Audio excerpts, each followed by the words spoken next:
paano mag-download and install ng CapCut application sa inyong Android phone. Punta lang kayo sa Play Store at dito punta kayo dito sa may search, dito sa may babang bahagi at dito tap nyo itong search bar. Search nyo lang ang CapCut.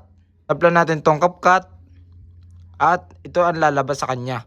So tap natin itong install button at dito antayin natin siya mag 100% at automatic na siyang mapupunta sa inyong home screen dahil diretso install na siya.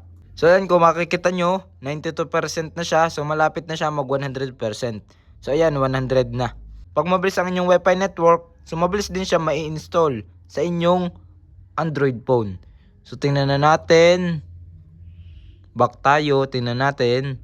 So na ito na yung ating CapCut application. So ganun lang kadali kung paano mag-download and install ng CapCut application sa inyong Android phone.